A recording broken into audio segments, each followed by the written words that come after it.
Hello, welcome to another edition of Prove All Things. Want to thank everybody who's joining us today, whether you're watching on Facebook, YouTube, or X, or on the CGI Digital Network app, whether that's on your phone, tablet, or television. We thank you for joining us. To everyone else who's either watching this or listening to this later on, we thank you for joining us as well. I'm joined with co-host Mike James. How you doing, Mike? Hey, Jeff, good to see you there. We're starting to get the heat of summer here in California, so we're getting into the mid to high 90s this week. So it's Oh about as wow. hot as it's been this year. July wasn't as bad as most Julys, hmm but we're starting to get that hot weather now. You must have got all the heat because I hear in Georgia we're having like cold come through because we're like it was 70 this morning, and I don't know, it was colder than that last night. So it's getting cold out east, I guess. You got I all the got heat. you. Yeah, I know you guys were going through the heat there earlier. Yeah. Yeah, so it's been rainy every day, but it's good to be here. Anything going on with you? You been anywhere lately, or? Two weeks ago, I was in New Mexico. I'll Yeah, be going down to Montgomery, Alabama for one of their what do they call those when they get everybody together from the different groups? Unity conference or something? the Unity of the Spirit conference with Lindy Yeah, McGarity. All right, yeah, those that'll are be the good. last Sabbath of August. I'll be Okay, there, okay, and in great. September, I'm going to do the Feast of Trumpets in Phoenix, and then I'm driving through Texas to do some baptisms in Midland and San Angelo, All and right, then great. getting over to Tyler to speak that Sabbath. So, So you're gonna be driving all the way, huh? yeah, yeah, All right. Well, that yeah. I'm sounds gonna like fun. fly back, but I got to drive out because of the baptisms. Yeah, Okay, well, it's good to hear. Always good to hear when we have baptisms, yeah, for and sure. again, if there's anybody out there who wants to talk about baptisms, and again, you're not near, because there's people who watch us who are not near a church anywhere, but that we are available for baptisms out there. You can definitely send an email to Mike or to myself, and let you know if you're interested, and we definitely are available to talk to anyone about that if you're so interested.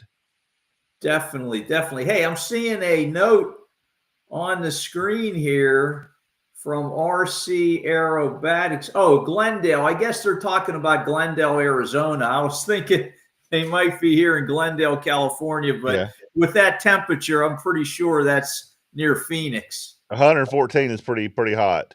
Yeah.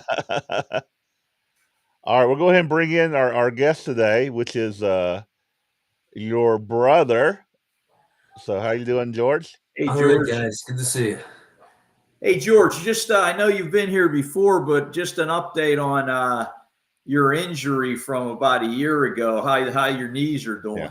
Yeah, the knees are there's sorry for any feedback in the back there, but the knees are doing pretty well, Okay. and I still feel the effects of that from last year.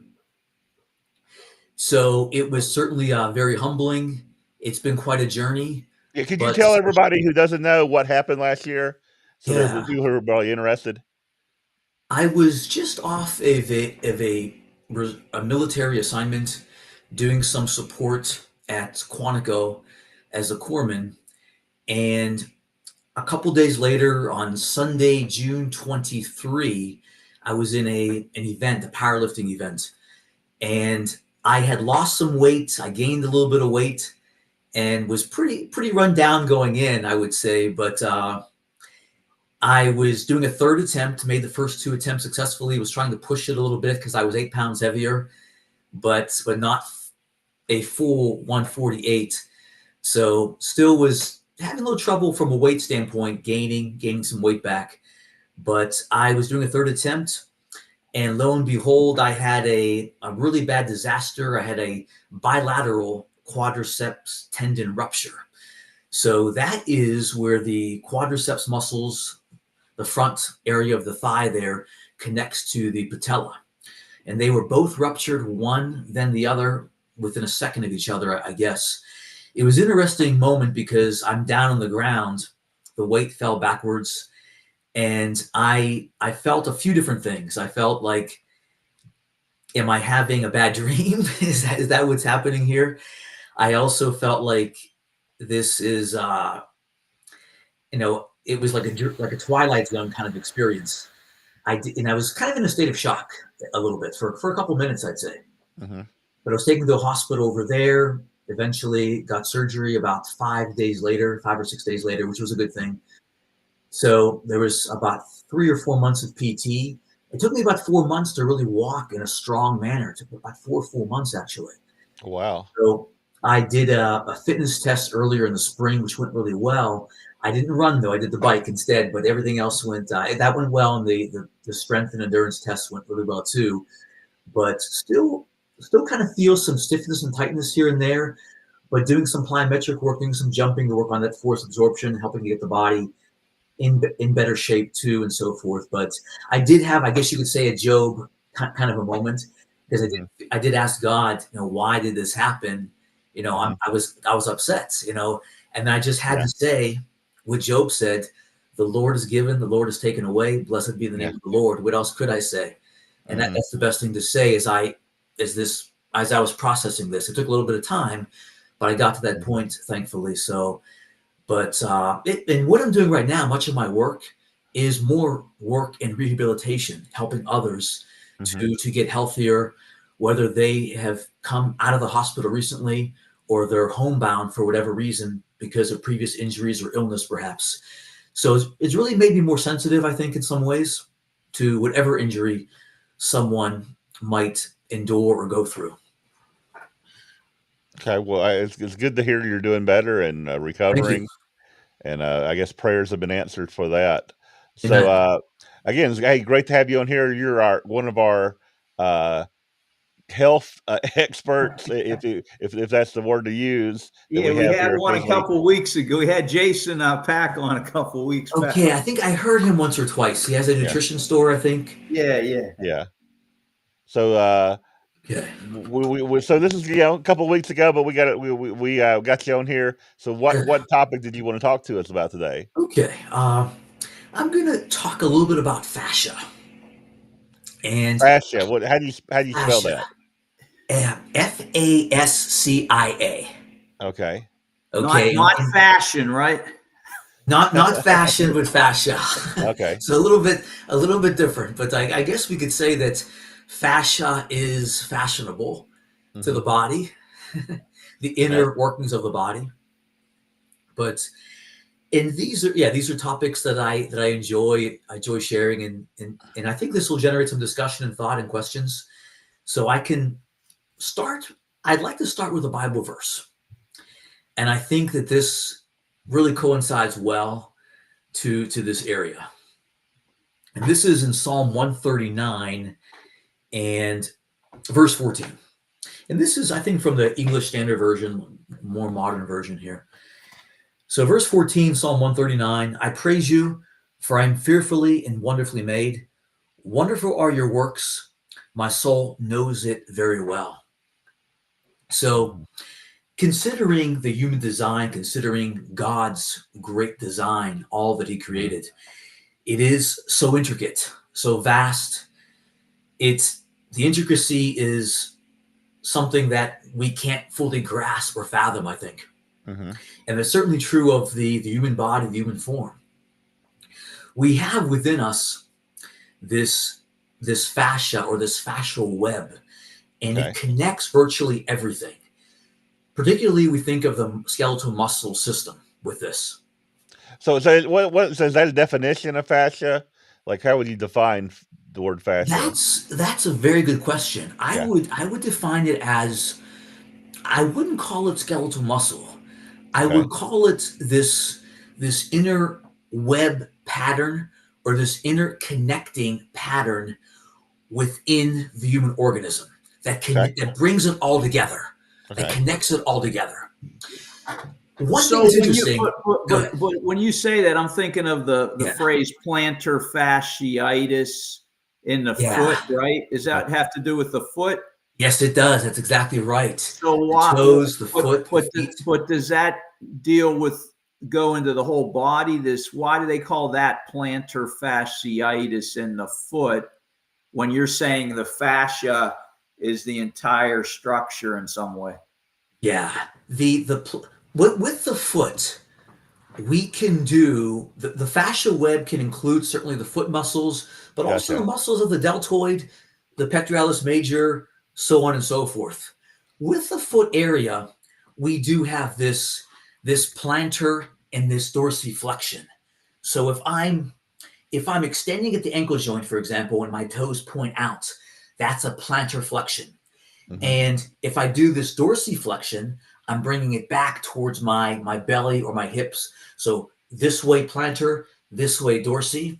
Gotcha. And the going back a little bit further into Mike's question, we can also consider there can be problems in that there's tightness, and the fascial web can be affected as well as the skeletal muscle tissue, and that movement pattern can be affected.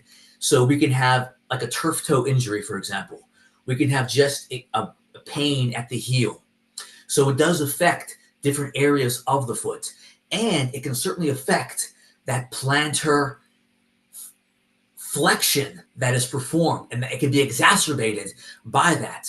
And the fascia itself, as well as the skeletal muscles, can be hindered or feel pain from that movement pattern if there is a misalignment or an injury, or there's tightness for some reason, or there's overuse injury, for example, too much flexion of the foot or the toe for some reason or another, that we're doing a certain exercise, or we had something happen to ourselves physically, a very unusual injury of some kind, something fell on the foot, and there was a misalignment in the skeletal structure, which in turn affected the muscle, which in turn affected the fascia that oversees that muscle area. Okay. Hopefully that helps a little bit. But yes, Okay. Mike, So we have you're that saying, so let me make sure. I want to make sure to get this straight for someone who Yes. doesn't study anatomy. All I right. still So, don't got it, Jeff. Yeah. so you have bones, you have muscle, and you have the Yes. fascia that connects them together, kind of. Yes. And makes forms. Okay. Yes, that's The that's fascia exactly. is the what we describe the tissue that's that kind of Yes. interlocks everything. And it is Okay. tissue. It is Yeah. a tissue. And here's something that's interesting too. That's exactly right. It is a tissue that really connects it all together. Okay. And often it is overlooked, and we don't often think about it, or we Never flat out thought about it neglect till today. Yes. And also, here's the thing about the fascia too, that you guys will find this very interesting. Yeah. The fascia is a tissue that is thought of in this way. And this is very different from other tissues of the body. It is thought of as having neither beginning nor end. Now think about that for a little bit. Yeah. That's interesting, isn't it? Okay, Neither that is. Well, let me neither ask, when beginning you nor say end. tissue, what are some other tissue of the body then besides the fascia? We have bones. Okay. We have the connective tissue, tendons and ligaments. We have the skeletal muscle tissue. And of course, all of our body, the enzymatic system, the lymphatic system, there are cells comprised in all of this. And we bring those together, and then that comprises an organ or something in the body, or a bone ultimately, because we have bone cells, we have skeletal muscle tissue cells, and you bring that together, and all of a sudden you're bringing a structure together, like a biceps or a triceps or a liver or a spleen or a vital organ of the body, a stomach, and so forth. So these are also, we can say everything in essence is comprised of cells, and therefore this is all, we bring it together and we have various tissues formed. And then the fascial web, the fascia itself, is connecting the interworkings of the inner man and woman. Okay. So, and then we don't know, and we really can't say, well, the fascia begins here or begins there, or it ends here or there. We can say that about certain muscles. We can say that, the bone is here and there, the femur is here and there, and it ends here and there. We can say that about the bones and muscles and other things, but the fascia, we really can't say, well, where does it begin and end? We really can't say that about the fascia itself. Well, so what makes it different from like the bones or the ligaments? How's it different? If we were to see a picture, and let me see if I can bring something up here in a moment. If we were to see a picture, we would almost see like a white, thick spider web. That's how it would look in an anatomy picture of some sort. And it could be very thick or a little thinner in some areas. We also note that, well, here's let me give you a specific example as well. So we have what's known as, and we can look at different areas of the fascia within the body. For example, we have what's known as the thoracolumbar fascia, and that's more here in the center. We call it the thoracolumbar fascia. Where does it begin and end? We really can't pinpoint that. However, we know that it affects the abdominal wall. It also affects our back. And when we do various exercises, we can affect both the back muscles and the abdominal muscles with various movements that we perform. So if I tighten up here, and my back muscles can get tight along with the abdominal muscles as well, or that web, that fascial web, can create like this corset effect, actually ultimately protecting my spine if it's under a heavy load of some kind, bringing that together. But the fascia we can look at the front area, the back area, but also the lateral line as well. So we can see pictures of, okay, we know that it moves in a lateral way, but it also moves in the front of the body as well, and in the back as well. So we see kind of like a chain reaction. There was a very good book, a very good study by a therapist named Thomas Myers. And he wrote a very interesting book, which I have a copy of. It's called Anatomy Trains. And really what the essence of it is, everything connects. The movement patterns have like a train-like effect. It's almost like when you move one area of the body, you can't just move. Even if I do this, there's the biceps, there's the forearm. And if I make a fist really firm, you can see that there's this chain reaction, especially as the intensity increases. And here I'm just making a fist like an isometric contraction. I make this kind of movement, and you see how it irradiates through the whole body. I even feel this in my deltoid. You wouldn't think of this as a deltoid exercise, but here I feel a little contraction happening up in here. And if I were to lift a weight or something, that irradiation is magnified as I perform a movement, especially as it becomes heavier. I have some videos of me doing a deadlift. We don't think of a deadlift as a calf exercise, but the video was such that you could see my calf area on the right side. Mm-hmm. It was kind of coming at an angle, and my calf muscle was moving. My gastroc was moving, yeah. But it was like, but what was going on was this principle in anatomy called intermuscular coordination. And that kind of goes into this topic too, just because what that is in essence, the skeletal muscle system working as a team. Mm-hmm. And that's how we're designed to work ultimately. Now, if we're injured, we're going through therapy, we might need to isolate and reset the body a little bit. Mm-hmm. That might need, so the change, there can be changes in the movement patterns, and the body recognizes that. So you might have to do something a little bit different as far as physical training is concerned. And that's perfectly fine, because sometimes the body needs more isolation, but ideally it's designed to work as a team, as team players here, and not as isolated parts. That's that you got me thinking about the scripture about the body, that there are many members, but they all have to work together in order to make the body advance or grow in a better way. Yeah. And the same thing's true with exercise, right? If you exercise a certain type of exercise that brings in more body parts, that's better for the body than something that's just isolated. That's exactly right. And it's also demonstrating how we're really designed rather than isolation. So we're really designed to be, big body movement rather than just robotic kind of movements. But I will say everything has its place. And even if we're performing, here's what's interesting too. Let's say we're performing a smaller type of movement.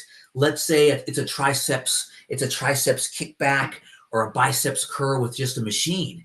If that weight becomes heavier and heavier and heavier, there's going to be more muscle fiber recruitment, even from other areas, because the body recognizes this area can't do it by itself. It needs help.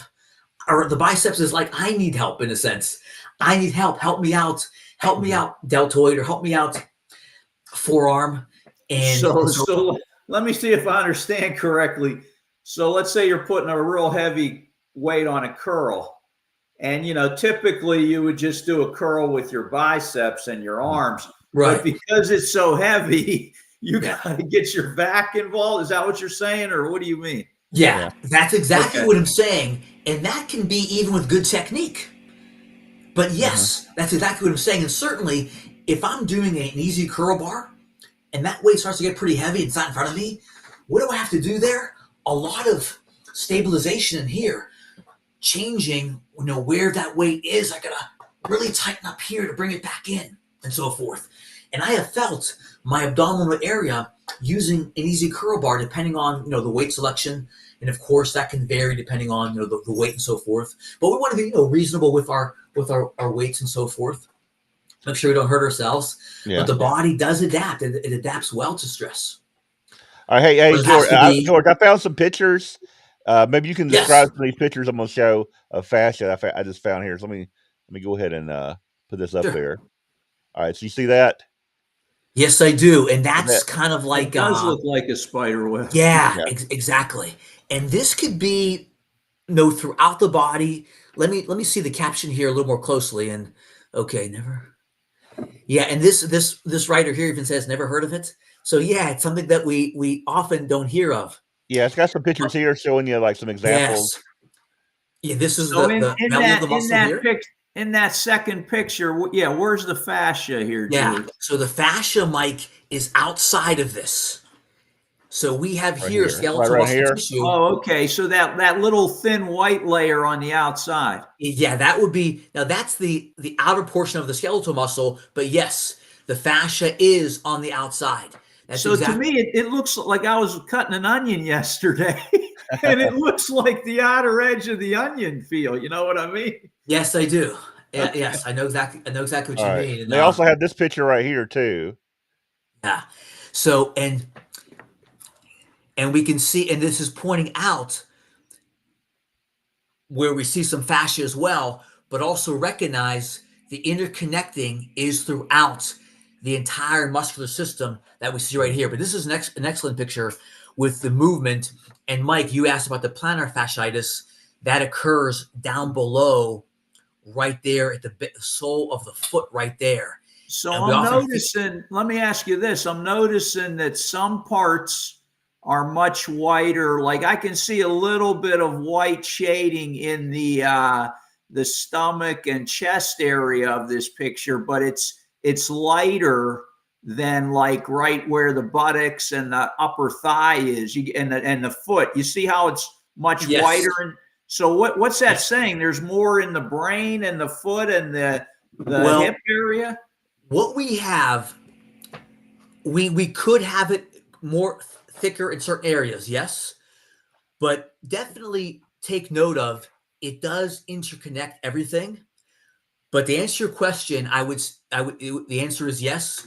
We can have greater thickness in certain areas, such as the core, where there is more nerve innervation as well in the center of the body, the hip region, the abdominal wall, for example, and where that picture that Jeff just showed there, the one line on the side of the thigh, that's that iliotibial band. Okay. So we may not describe that as muscle at all. It is tissue. It is part of the fascial design as well. Wow. That's very thick, and that can create havoc if very tight in that region. You talk about right here, or the knee and the hip. Yes. Go ahead, Jeff. Right where I'm pointing is what you're saying, right there. Yes, the side of that thigh region that you were the arrows were pointing to. So yes, to answer the questions, more thickness in various parts of the body, more supportive for perhaps the core area of the body, where generally a lot of power moves out into the arms and the legs, for example. Yeah. Now, and that picture showed some specifics there. Let me see if I can get it back up there. Yeah, that's okay. That's all right. I was just going to mention now. Good use of the internet there, Jeff. Yeah, I don't see it on my screen. Y'all see it? No, I don't see it right now. Okay, I don't know why I can't get it back up. All right. Okay. Uh, So George, this is something new. I've heard of fascia, but I never really thought about it or studied it. Yeah.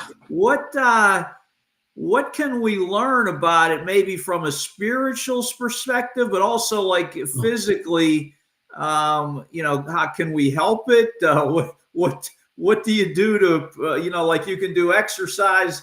Is that assisting it, or anything we can know about this? That's a very good question. Definitely, with movement is always good for the body in general, and the fascia is really about movement and the connectivity of movement. So the connection of the whole body with that team element, as you pointed out earlier, I think it's probably the best example that you made, Mike, as far as just the team components of the different parts of the spiritual body. So there's that aspect to it. One spiritual aspect now is like sometimes you may wonder, like, what is my part in God's body? Because I'm not seen, or I'm not, people don't even realize like you're part of God's body or what you're doing. Kind of like the fascia, nobody even really knows about it much, but it's still very important to the body. Yes. Yeah. Hey, Jeff. It's very true, Jeff. It is very important. And I've heard it said actually by one anatomist, without the fascia, we're not going to move. Without the fascia, we're not going to move. Mm-hmm. So you made me think about something, because we talk about coming together as a community of believers, and I think I just thought of the fact that some people say, "Oh, I could watch at home and this and that," but like if nobody shows up, there's no body. You get what I'm saying? Right. Yeah, definitely. And this makes me think of, just I kind of reiterating the points that Jeff and Mike that you've made, that connectivity, the connectivity of the body of Christ, of the spiritual body. Everyone has its place. Every component of the body has an important underlying job to do and to perform. And if something's missing, something is not going to go right. Mm-hmm. If I don't have my fascial web connecting everything, my skeletal muscle tissue cannot respond the same way. It simply cannot respond the same way. Give me an action, example. these patterns. What's an example? It can't happen. So you won't be able to move. Say again, Mike. You won't be able to move if the fascia is not doing. Okay. Yes. Mm-hmm. So, but going back to your question, Mike, I wanna digest that a little bit further. I think we've covered some of your question, and you kind of went a little bit further as far as the spiritual component. I guess the one thing I think of is this. Here's one thing that came to mind as I was studying this. When we look at fascia, the part about Jesus is the Alpha and the Omega. Mm-hmm. So that's the beginning and the end. And then the fascia has been thought of as and also where does Jesus in John chapter 1, for example, the Word and God the Father. Where do they come from? Who created them? The fascia has, like, we think of it as, we say, neither beginning nor end. So it's hard to grasp, because the brain, we know where the brain is, and we know it's right there, but it's on, but in the muscles have an origin and an insertion. But then in the bones are the femur or the humerus or big bones of the arm and the leg, the thigh and the arm and so forth. Tibia, fibula, we know that they go this distance, and that's it. And that's where they are. And the lower leg or the upper thigh or the arm, the radial and the ulna and so forth here. But the fascia is like, where does it start? We can't say the fascia starts here. We can't say the fascia ends here. As we look at the human body, we can't say it has a beginning or an end. So I kind of think of Christ a little bit. I think of John chapter 1 a little bit from it. That's the spiritual element. Where where does God begin? Who created?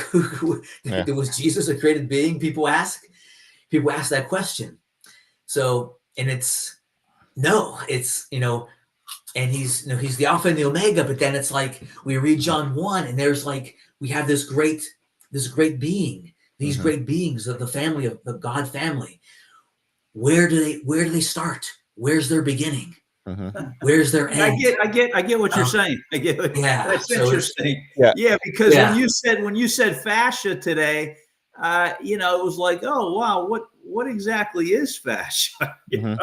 Yeah, and then I think is fascia considered like an organ of the body, or that is that's a good question. I would say we consider it connective tissue. Connective tissue. I would say that's how we would consider it. Yeah. Connective tissue, bringing it all together, allowing for movement, allowing for great movement patterns and smaller movement patterns and so forth. But it can be affected. It can be made tight. It can be hurt. Okay. But we can work on our fascia. We can help our fascia. I think that was one of the things too that was brought up. What can we do? Well, maybe I can, if I'm feeling pain, is it the fascia has been constricted in some way? Maybe if I get a device like this is an index knobber, and this is a pressure point device.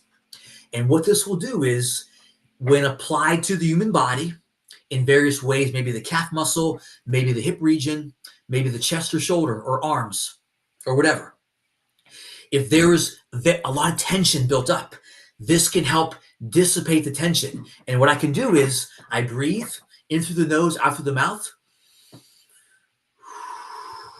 And that breathing will help me lengthen out, relax a little bit, and then open things up, get the proper length tension relationship that I have between my elbow and my deltoid, for example. If the triceps are hurting or the biceps are hurting, or maybe the forearm, or maybe it's something in the calf, something between my ankle and my knee joint. So this can help fascia and muscle and connective tissue by helping to alleviate tension caused by misalignment, previous injury, because the body will tighten up to protect itself. The body's like, well, I was injured in this way previously. I need to, in its own innate intelligence, it realizes I need to change or alter something because maybe I'll get hurt again. So there is that kind of built-in intelligence in the body for protection. But sometimes it overdoes it, and we're like, whoa, there's too much tightness. I need to combat that in some way, shape, or form. Water is very helpful too. That's foundational. We sometimes think, oh, water, I drink that and so forth. But water lubricates. It's for circulation.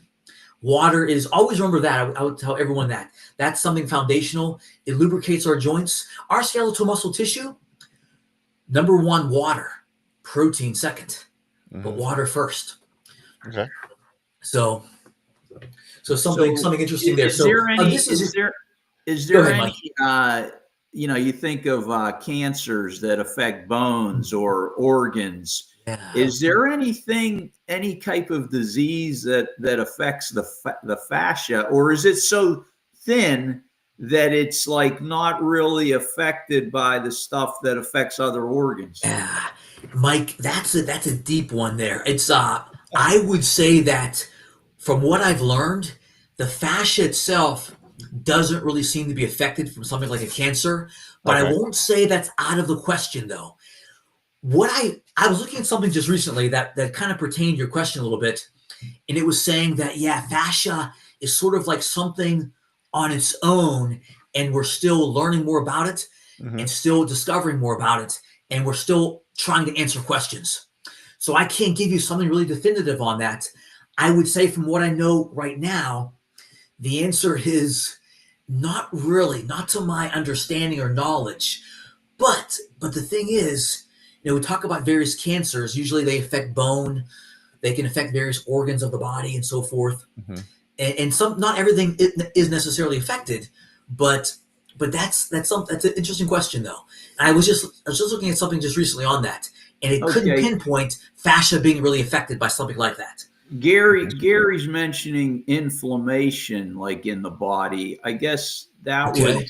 would affect the fascia also, maybe? Yes, because joint pain, for example, that can be the fascia being affected in some way, shape, or form.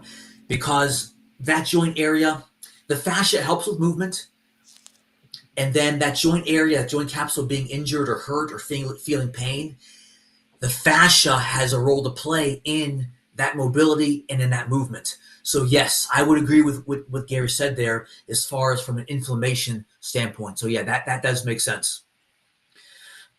Because the just what I was showing with this little device, and there's also rolling type objects in the foam roll that might some of you might have seen at a gym, or you might own one, just to alleviate areas of the body, usually larger areas of the body with the foam Right. roll. That deals with the fascia too. Oh, That really? deals with the fascia web as well to open things up, because Okay. tight areas in the body can cause the fascia to be tightened or more rigid than it should be, and that takes So away like from a quality massage. movement. There's a massage, like you have a Yes, body massage. Does that yes, affect the fascia? absolutely. So Yeah. yes, I should have said that earlier too, as I was talking about this. But yes, the inflammation pertains to it. The massage is wonderful. I mentioned trigger point. That's like an example of deep tissue massage. Mm-hmm. Deep tissue massage for the body. And usually what's good is this will hurt like the dickens. But what I do with this is this. Sometimes I'll rub gently, maybe on a client or something, or myself, or I'll go to one area. 5 to 7 seconds. I'll stop after a little bit, and I'll investigate my joint area and so forth, and I generally feel better. It does take a little bit of time. There was a doctor in Pittsburgh, Pennsylvania area. His name was James Weiner, and he was actually a sort of a mentor for me in my college days when I was the exercise science president at Slippery Rock. I invited him as one of my guest speakers. He came to speak and so forth. He used to have a radio show in the Pittsburgh area as well. But he used to do, what he would do with patients, he was a chiropractor nutritionist, but he would get his elbow into someone's hip or the side of the thigh. And he worked on me, he worked on other people like that. And the elbow into somebody when he was applying, he was not a little guy. He was about 6'1", maybe 205 or something, but he would apply pressure like this with his elbow. And you would breathe and you would feel a lot of pain, but it would alleviate great tension. Yes, that too affect the fascial web surrounding the skeletal muscle tissue as well. Let me ask you something. I was running the hose in the backyard recently, and there were some spider webs connected to a picnic table I have. So I was spraying spider webs to try to knock them off the picnic table. And, I had it full blast, and that spider web stayed. It did not go away. And it was so thin, and I was like thinking in my head, man, there's something about that spider web that allows it to be flexible and be able to be pushed with pressure and still maintain. Yeah. And so is there any, because it looks so much like a spider web, is there anything in that about fascia that relates to like how strong a spider web is? You made me think of something. The answer I would say is yes. Now check this out, guys. I was at a little seminar in DC when I worked on K Street at One-to-One Fitness. And I think, Mike, this might have been around the time I moved in with Chris. And it was right around that time, maybe a little bit afterwards. So there was a presenter. He was from Canada, and I think his last name was Decor, I think. And he's a pretty good guy in the fitness industry, and did some interesting work. And what he discussed was this, and this gets very interesting. It kind of relates to your question. He was talking about the fascia itself, but also its design. And in its design, and this is something that I couldn't grasp, I don't think anyone could truly grasp it, but it was designed in such a way that it was strong, it was strengthened, and that it wasn't easy to break. Not that it was invincible, He didn't come across and say, this is just invincible. Nobody can get hurt if you train the right way. He didn't say that. Anyone can get hurt for a variety of reasons. But he did say that how it was placed together, and this is something that has been studied about it. And I have an article about this. I should dig it up, and I'll try to do that because I have it. It's a really good article that goes into this a little further. There was a term that was used. I think the term is, don't quote me on this, but it's something called like tensegrity, and it relates to building a bridge or something. It relates also to building something in architecture. So, but when we looked into, as I was taking in this seminar and this presentation, and also the article that related to it, it basically looked at the fascial web. It's designed in such a way that it's designed to be strong, number one. It's designed to stay together. And if you break it apart, you got to work hard to break it apart. So considering the human form, the human body, going back to our verse, we are fearfully, wonderfully made. This organism is not made to be weak. It can be weakened. It can get hurt. But it's designed, the structure itself is not designed to be weak or to get hurt easily.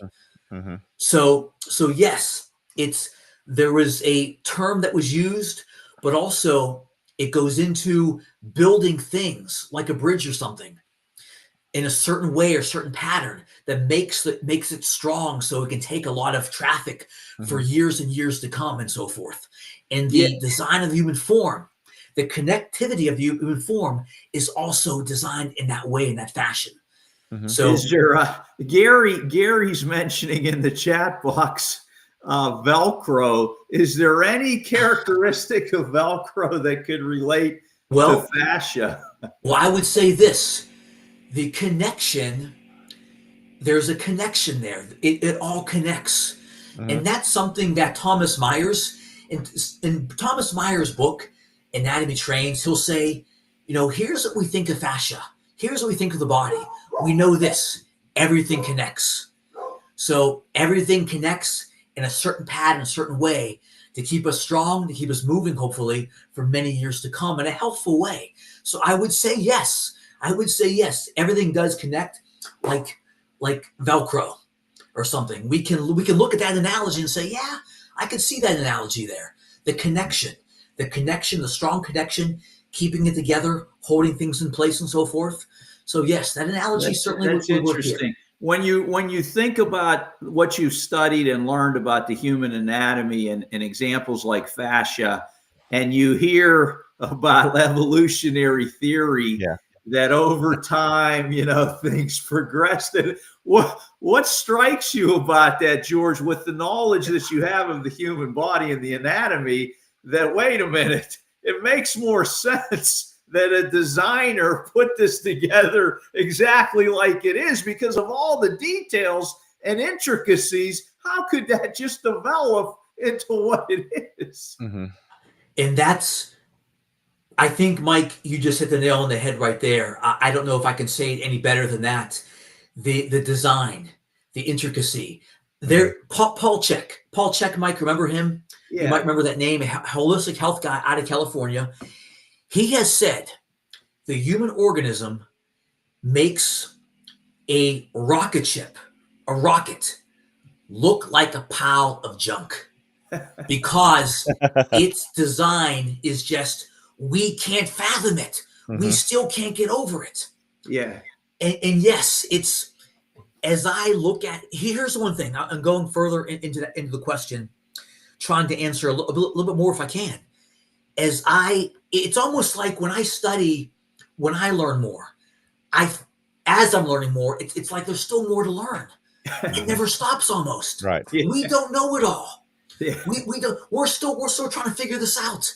Mm-hmm. There are doctors who are very good, and patients get a second and third opinion sometimes because the doctors don't have the right answer the first time. Mm-hmm. They're very well educated and they know their stuff, but they can't figure it out. And they're very learned men and women.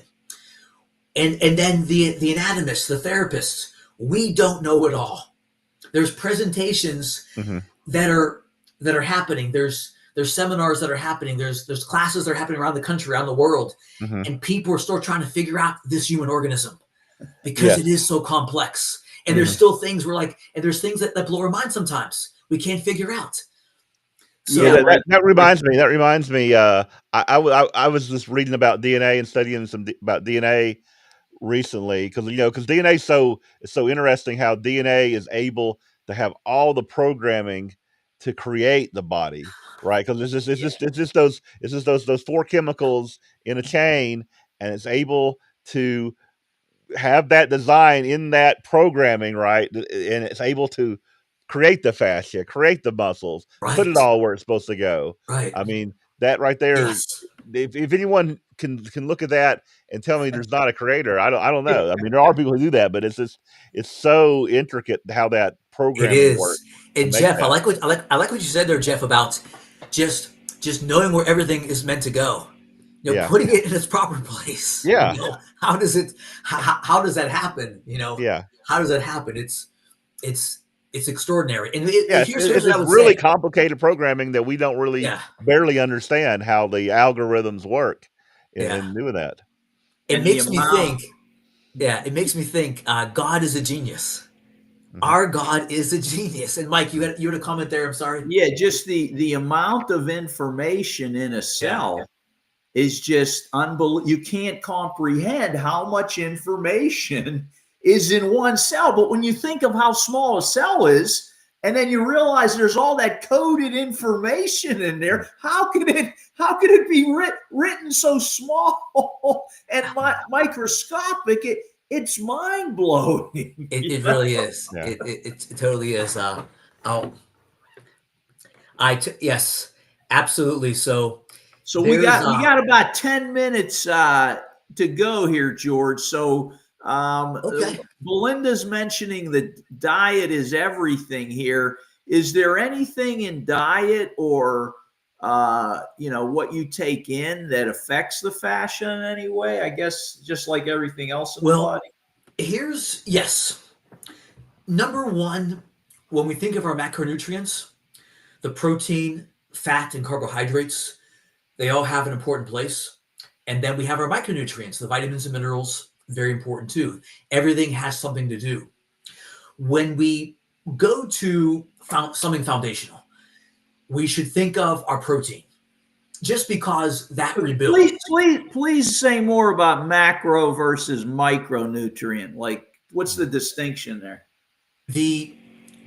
Primarily the macro is rebuilding and energy. The micro, very important, does play a role, can be a catalyst for different things that happen in the body, but the micro is more like these chemical reactions. Both are needed. Like, for example, we could talk about electrolytes or some minerals helping with skeletal muscle contraction. Very important for movement, once again. Important for bodily movement. So that's a distinction there.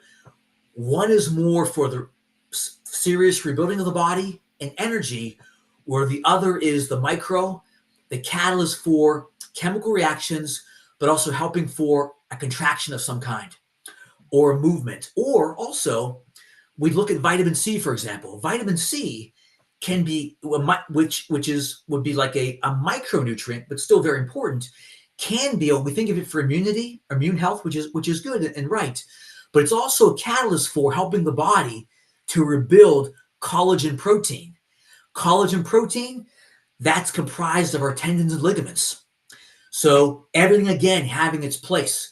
But as far as getting to the meat and potatoes of the question, no pun intended there, the protein I think of because when we rebuild, the body's able to perform. So we got a foundation. So then the protein has the amino acids, more specifically the essential amino acids, which come from eggs, beef, fish, and chicken primarily. The nuts have them too, but those are like vegan sources. So not going to be a complete amino acid profile there. But the eggs probably give us the most bang for our buck. We think of the cholesterol component and we're worried about that sometimes. And yes, we can have too much cholesterol, but realize our brain is 50% fat and cholesterol. Mhm. Cholesterol is a foundation for testosterone hormone in the body, important for the health of men and women, Mhm. actually both. So as far as rebuilding the body, building muscle, maintaining muscle, Mhm. and so forth. So hopefully that kind of answers the question a little bit there. Distinction, Mhm. micro, macro, Right. catalyst for chemical reactions, very important. But then we Mhm. have the macro, more of the building and the energy component. But those little micro, those vitamins and minerals, though, they play a role though in the functionality of the Mhm. muscles, the metabolism of the body, and so on and so Yeah. forth. So everything has its place. As I say, everything's made out of proteins, and so Yes, yes. everything needs that those, Right, right, Jeff. You're a very good way to state it. constituents, I guess, Everything and really everything is a there. protein. You Yeah, because know, I mean, the animals are eating us, they're eating protein. If a because wolf that's what DNA or a big, does. DNA builds different types of yes, proteins, and those proteins come together and create different types of like parts of a cell, and then the yes, cells create, you know, the organs. It's just amazing how all that how it works and works so perfectly. absolutely. Yeah. So, but yes, think We about got, as we far, got a question. We got a point yes, here in the chat box, George, about the elderly being deficient, like in certain minerals or vitamins. Now, I know as I've gotten older, I don't feel like I need to eat as much. I don't have the energy I had 20 years ago. So that restricts my workout. I'm not lifting as heavy as I used to, not running as fast as I used to. So, I mean, there's just a slow progression with age, but I guess why would older people be not having certain minerals? Is it from eating less or not being as active? Does exercise give you more help with mineral production at all? Or exercise can help with some hormonal production. It okay, certainly can help with maintaining muscle. And there are reactions from exercise as far as the body elevating certain hormones that do help in rebuilding the body. Your question is a deep one though. So let's look at it from this perspective. Yes, we don't live forever. We're human beings, we're flesh and blood human beings. We don't live forever. There are things that happen with age. We may not be as strong. We might not be as vibrant or energetic. Now, are there ways to combat that? We have learned, and when I say we, I'm talking about medical community, scientific community, nutrition Mhm. scientists, and so forth. We have learned, though, that sometimes the aging process itself happens at a much more rapidly than we would like. Mhm. It doesn't have to happen as rapidly as it can. I do think that genetically, maybe we might live 80 years or 90 or 75. So there can be a genetic component to it. Mhm. However, there are things that we can do. For example, Mhm. stay active, number one. Does it Right. matter for older adults? Absolutely. Something else, though, too, Mike and Jeff, that gets into this, our hormonal levels. When we're 25 or even 35, Mhm. the hormones are at a much different level. Mhm. We have higher levels of the bodybuilding hormones in our system, like the the human growth hormone, the testosterone, for example, Mhm. that helps rebuild muscle, replenish muscle, overcome injury, and so forth. We do have more of that in us. When we Mhm. get into our 40s and so forth, we Mhm. do see a decline no matter who it is almost. Right. Now, no matter who it is. However, let's backtrack just a little bit though. Yeah. We do have professional athletes that seem to have overcome that to some extent. We've seen good athleticism into the 40s at least, Yeah. and maybe even beyond that. Like LeBron James or Tom Brady, for example. Tom Brady, people don't think of him as a great athlete, but he's athletic enough for the position that he played. He did well for the position that he played, certainly, and he found a way to keep himself healthy and have that longevity. But what can we do? So we have the exercise component, which is very important. Mhm. Activity, very important. But also, Mike and Jeff, here's something also important too. We kind of covered this a little bit before, but it bears repeating. We go back to protein, we go back to amino acids. Mhm. If we're getting quality amino acids in our system, now this might not be any protein source, and it might not be the best protein source. So we have to keep that in mind too. But if we're able to digest quality amino acids in our system, get it into our blood circulation system and so forth, we can refrain from the body breaking down more rapidly. We can help the body rebuild better, even in our 40s and 50s. Yeah. I did hear one nutrition scientist say recently, she believed that when we're in our 40s and 50s, we should still be in our prime. I don't know if I buy that 100%, but I do understand what she was saying, in that sometimes we're 50 years old and we're like, dang, I'm too old now, or I'm this and that. I tell you what, Mike, going back to your point, when I came back from my last assignment from Quantico, I felt run down for like a week. I was getting back to my regular work. I was like, dang, I was working out. I was like, I feel really tired. I felt tired for like a week when I came back, So I kind of get it. I see that. I'm feeling much better now. You're finally starting to. Yeah. So it's like, eggs have complete aminos. One person brought that up. Very true. Other protein foods do too, from animal sources. However, can we digest those? That's the key. Do we digest them well? And one way to combat that, or to make sure, there are some supplements that are very good. Jeff, is it okay if I mention two companies? You can mention them. I mean, we're not endorsing them. Okay, gotcha. Yeah. I'll just mention two company names here that might be helpful. One of them is called Bio Advanced Nutritionals, and the other one is called Body Health. So Bio Advanced Nutritionals and Body Health, those are two companies that I feel like they've done really well with their supplements, and particularly their amino acid supplements. So when you say amino acid supplements, like I'll see like some energy drinks that have amino acids written on there. When you say supplements, is this like a pill or a bar, or how do you take it in? Okay. All of the above, Mike. Primarily, it seems to be better in a powdered form. And that can doesn't have to come from animal sources. It may come from vegan sources, but scientists have put together the right profile of essential amino acids for that supplement form. And some are better than others. It can be powdered, it can be pill.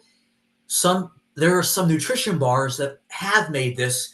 Now, there are energy drinks, Mike, but usually those are some amino acids that are not essential aminos, but there are other amino acids that are put in there that can help with endurance and exercise productivity. And that is true, like beta-alanine, for example. Beta-alanine is one that can help with endurance and movement and so forth.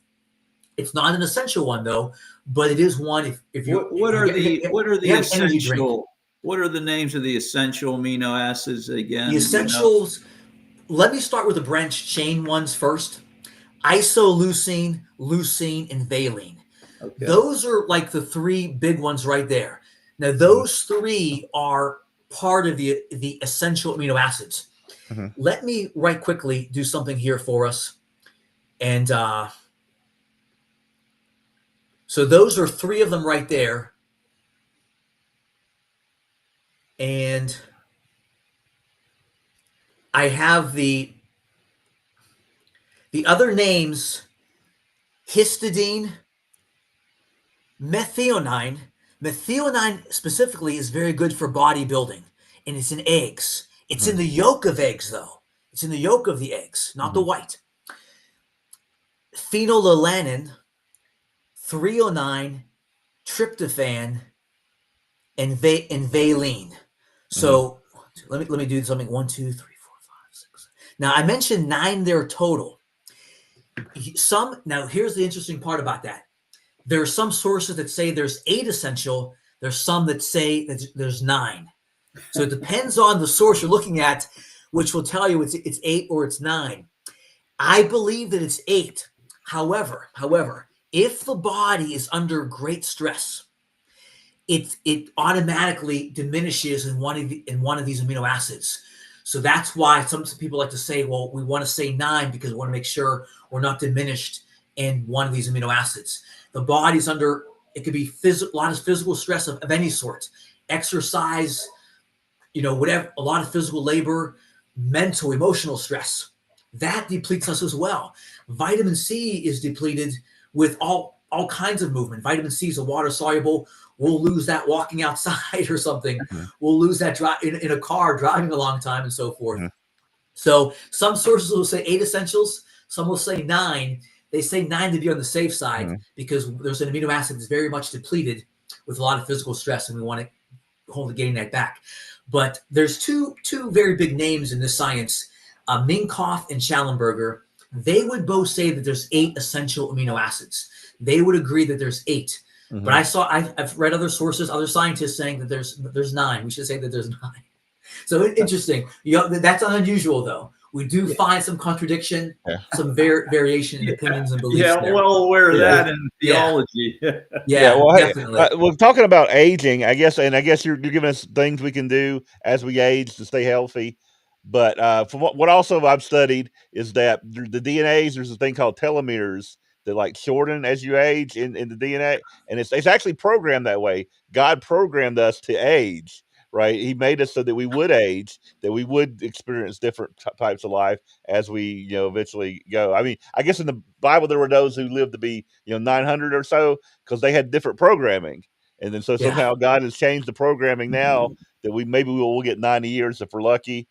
75 for most of us, or that's, and it's kind of you're right, Jeff, because Yeah. after the flood we read about the outer limit is 120, Yeah. and the ballpark is 70 to 80. Yeah.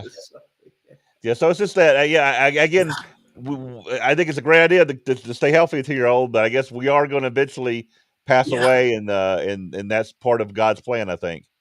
Jeff, I have a book Yeah. downstairs in my library. It's called Biology of Aging. Yeah. And it would pretty much agree with what you just said. Okay. I would just add that it doesn't get into some of the more recent knowledge that we've attained in recent years. Mm-hmm. But yes, I would say there is a biology of aging. There's no question about it. Can we age too quickly sometimes? Are there things we can do? I would still say yes to those questions too, Right. as well. I noticed that a few people had some comments there. One person put up glutathione. That is a master antioxidant. That can be found in some good supplements as well, glutathione. Mm-hmm. And there was a company out of Canada that actually was promoting that and it still is actually. So that can be good for the immune system and good for longevity as well. I noticed someone mentioned vitamin D and B12. Yeah. Vitamin D has so many different qualities about it. We're still learning about vitamin D. Vitamin D can help with immunity. It can help with bone growth, bone strength, and so forth. And I have read that vitamin D has maybe close to 1,000 different chemical processes that it's involved in the human body. That's mind-blowing. Someone mentioned B12. B12 is why do we absorb it less? Why do we absorb it less if we get older? What is that? What's that come from? Okay, I think, Mike, the best I can say there is it goes in when I study aging and the process. It seems like everything slows down with aging. Why is that? Is it because we're lacking maybe some good foundational nutrients? Mm-hmm. Maybe that's part of the story. Yeah. It does seem with aging, our processes do slow down. We don't recover as well and so forth. But again, there are things that we can do to offset and to combat that. Okay. I do think the sunshine is a great idea always for anyone. Get some good quality sunshine. I did want to make a note on the B12 that someone may put B12 in the chat boxes here. Mm-hmm. B12 is wonderful for the central nervous system. There was actually a supplement that came out in the early 2000s, and that supplement was called Body Quick, and it was for athletes. And what it was, in essence, is a high dosage of B12. That was pretty much it. And it was like for fighter, they recommended for fighters and for powerlifters and so forth. Mm-hmm. But that's what it was. It's the central nervous system being more impulsive and responding and reacting better. Mm-hmm. But also B12 is also noted for, check this out. You know someone that's a little bit, they're very emotional very quickly, and they get upset very easily. It has been indicated that lack of B12, complex B12, also the B complex as a whole, but B12 more specifically can help one being a little more composed, a little calmer, especially when things are going your way as well. So that's been noted about the B vitamins, specifically about B12. A little more reserved, a little more composed. Mhm. Mentally, you can handle things a little bit better when your B12 levels are a little bit higher. They're also water soluble, like vitamin C, so they can leave the body very quickly too under stress. Excuse me. So yeah, there's some good points there that have been mentioned. Okay. And Hey, so, someone's saying K2, that's helpful too for bones. okay. The K2 is in dark greens as well, so you can get some good green vegetables sources. What can is have your vitamin Celtic K2. salt? Have you ever heard of that? I have not heard of that salt, but I've heard of good natural sea salt that I've taken, which is a quality mineral salt. And there's other salts besides. There's different sea salts. Natural sea salt generally is has good quality minerals in there for the human body. Okay. Okay. Great. All right. And so as we are over our hour, and so this discussion is taking off, and I do appreciate you joining us, George. A lot of information. You know, maybe I learned about fascia when I was in school, but it's been a long time since Yeah, then. So I don't. I don't. I I don't didn't think. know much about it at all, so I Yeah. appreciate that topic. Well, today. guys, we're still learning. Yeah. We're still learning about it. Just so you know, we're all still learning about it. Yeah. But it's a very, very, very interesting topic, and definitely a lot to take from it. Again, thank you for joining us today. Do you want to leave us with anything before we go? You know what? Just this. We're fearfully and wonderfully made. That's where we started. How about if we finish there? What a great God we have. What an awesome designer. And you know what? There's still more to learn, and isn't that fun? All right. Well, thank you again for joining us. I thank everybody out there in the comments for your comments. And we will see everybody again next week on another edition of Prove All Things. Goodbye, everyone. Been a pleasure. Take care, guys.